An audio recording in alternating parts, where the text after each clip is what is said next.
We are about taking you on a journey through Abuja's vibrant stories, exploring the city's triumphs, challenge, and cultural richness. This afternoon, we start with stories from the hinterland as our correspondent visited some communities to touchlight their challenges. Plus, we'll be turning our spotlight again to the culture through the Amak Gade Youth Forum, a pageant and then cultural 2026 package. It's a package back in a moment for weekly story that we have from the territory.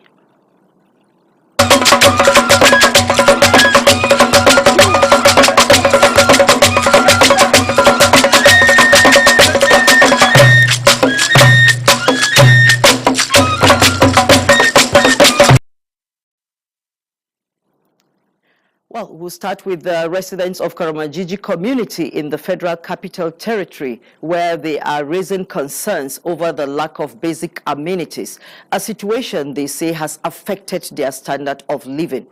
Correspondent Hakimat Aliyu brings us this report. Karamajigi is a densely populated community within the Federal Capital Territory, inhabited by people from different walks of life. However, several basic amenities remain unavailable to residents of the community. Residents say access to clean water and drainage is also a challenge, but of more concern is the issue of electricity supply, which business owners lament over. Yeah, most of those, we get the Merua, then we have the borehole, some places they have the pom-pom. So that's how we used to fetch water in the community. The community yourself, there are a lot of social amenities that we are lacking. The community yourself, there are a lot of social amenities that we are lacking. For example, the road network, you can see apart from the main road that is going, other streets will need to be tight. Well, they are not tight. Then we are talking about the light, electricity. Then when the community was in Bang A, they used to have at least 7-8 hours in a day, but now they can't even show up 4 hours. And also this street that you can see. Around that kind of street that you can see, around that kind of 5 or 6, you can see the hold up. The place is very congested. As well as like those people that are parking in the main roads, it can cause hold up to the people, especially in the evening time. Especially in the evening time that people are coming to the work. We need light because a day, if we see light for 2 hours, we even thank God. Secondly, there is insecurity. We don't have constant light here. It's a problem. It affects because we sell coatings. Problem. It affects because we sell coatings. Sometimes you will not see the light to cool anything. And if one comes, if it's not cool, they will not buy. They will expect you to go and buy block. And during the raining season, with muddy road paths and stagnant water, which pose health risk. They believe that access to clean water, good roads and proper drainage. The residents here are appealing to relevant authorities to provide them with basic amenities, which will go a long way in improving the living conditions in this community. From Karamajiji, Hakimat Ali, NTA News.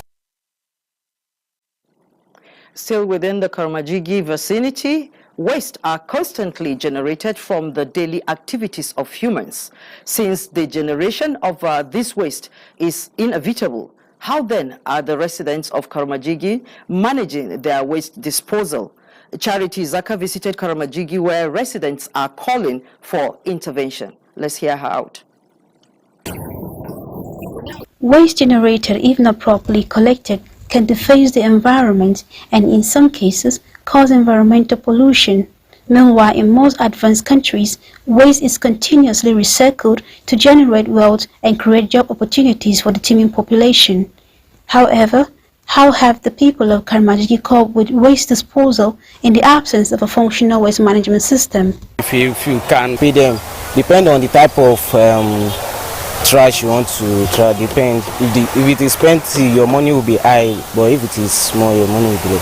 Every week I get to pack my waste. It's either 400 or 500, depending on what the Meshara asked of.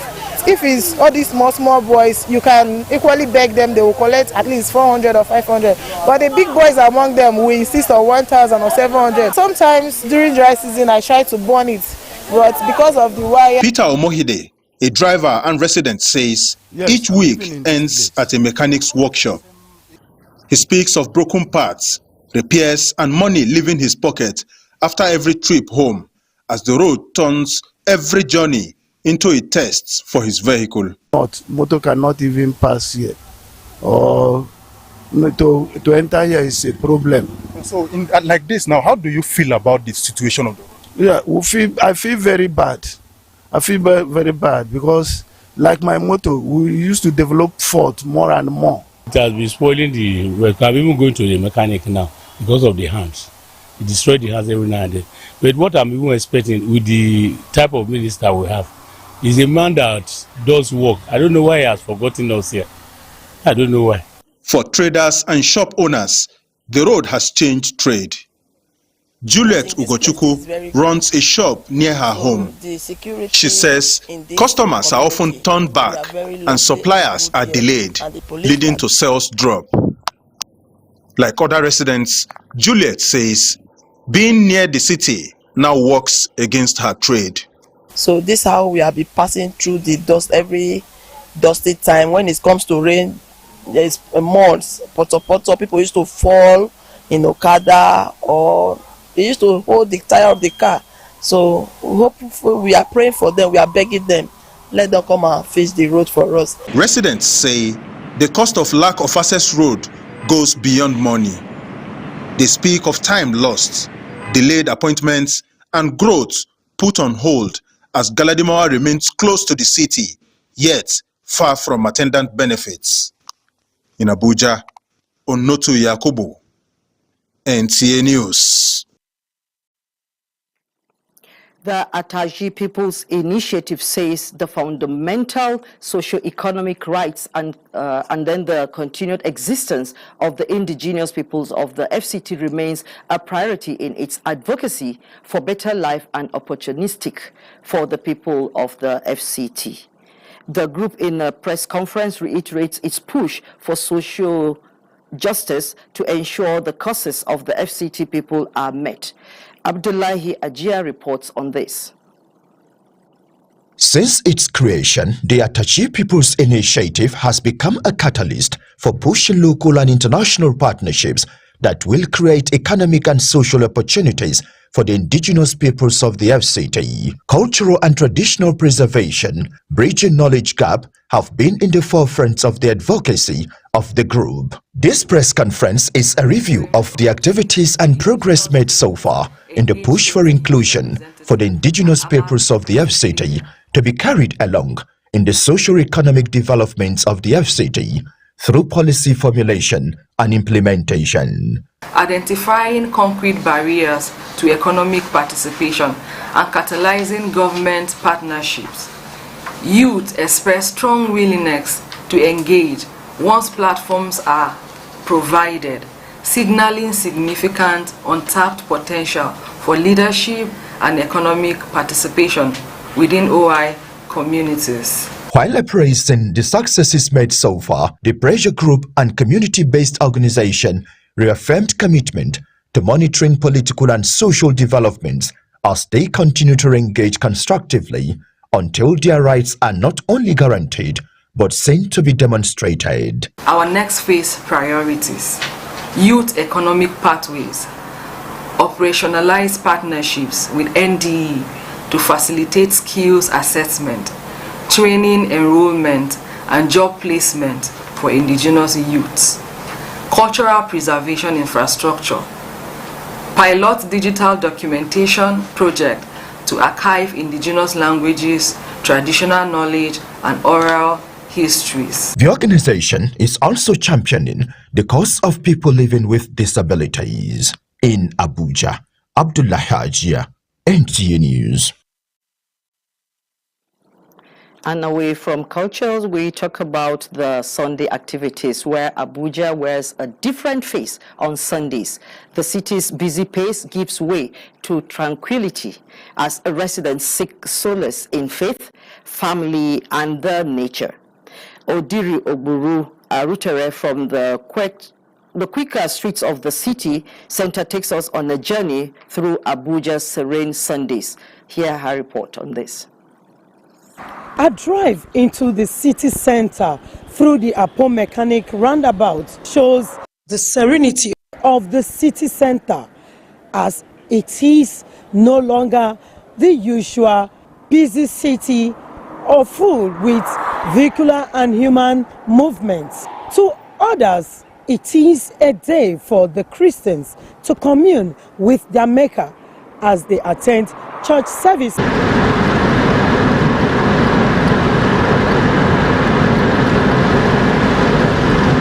It is actually the first day of the week, although many erroneously describe Sunday as the last day of the week. A common feature of Sundays are that major streets and roads are less busy.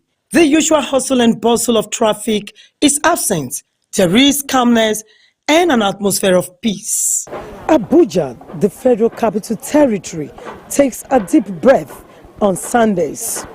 The ever-busy UTC market in Gariki neighborhood is devoid of its usual commercial activities this Sunday morning. But this vulcanizer, Salisu Idris, a resident of FCT, reacts to the serenity of Sundays, especially as different from other days of the week. Okay, work today. Why? On Sunday, plenty people there for church. Maybe any person there for us. I don't come because of my own church something. One thing remains clear. After every Sunday, the next day is usually very busy and a time to work hard. People who either travel out for the weekend return for the struggle of a new week. In Abuja, Odiri Ogboru Arutere, NTA News. Thank you, Odiri, for that report. We'll now take a short break and I'll be back in a moment. Do stay with us.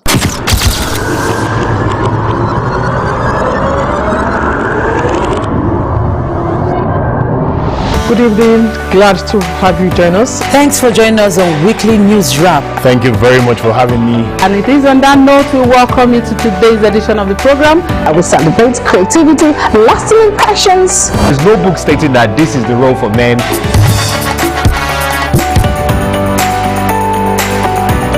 On the news. On the news at 7.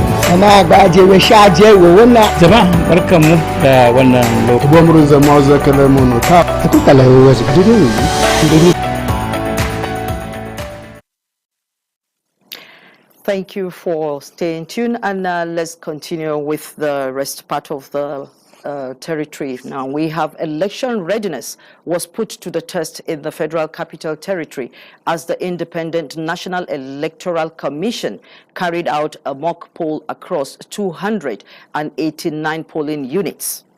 The exercise was monitored by the INEC chairman, Professor Joash Omupitan, alongside national commissioners, the FCT resident electoral commissioner, and other principal officers of the commission. Political correspondent Rabiat Shaib tells us more. The territory-wide mock polls is to evaluate the Commission's logistics, personnel preparedness, and technology performance ahead of the February 21 Area Council election. The monitoring team, led by the INEC chairman, Joash Amupitan, visited polling units within the Abuja City Center as well as Buari Area Council, where officials conducted simulated accreditation using the Bimodal Voter Accreditation System BVAS. Interacting with polling officials, the INEC chairman received feedback on device functionality and process flow, with reports indicating stable performance of the BVAS and efficient voter processing time. So far, I am very satisfied that the BVAS has worked excellently well. You can see even at this polling unit, about 11 voters have been attended to, they have been accredited, and they have voted. So we've got somebody who has voted to come back and see whether the beavers will allow him. But we all saw it, that the beavers pop up immediately that this person has been accredited. Let me also say to the resident of FCT that we're also using this to create awareness and also to mobilize voters to come out and vote. If the beavers functions very well, you can be sure that the whole process will be fair, to be free, and it will be credible. Residents and political party agents were also present at several polling units to observe the process in line with transparency measures and stakeholder inclusion in the electoral process. I was one of the sample voters, and my card was okay, worked well, and everything was okay. And we look forward to the main election day. And I must say I'm impressed. INEC seems to be very ready for 21st of February. The inspection team also visited a training session for supervisory presiding officers, where participants will receive final operational guide on polling procedures, compliance standard, and result handling protocols.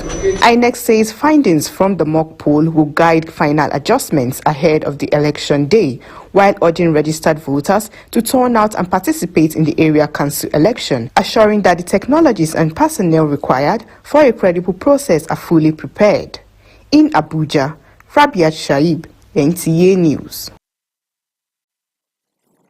Gede ethnic group found across communities of the Abuja Municipal Area Council is uniting under the auspices of Amak Gede Youth Forum to uphold its culture and tradition for the sake of posterity and helping the younger generation. The first Miss Gede Amak and Cultural Festival 2026 provided the opportunity to demonstrate these cherished long ancestral norms and values, where guests commend the forum for the initiative. Abdullahi Ajia captured moments that relish history and ethnic pride.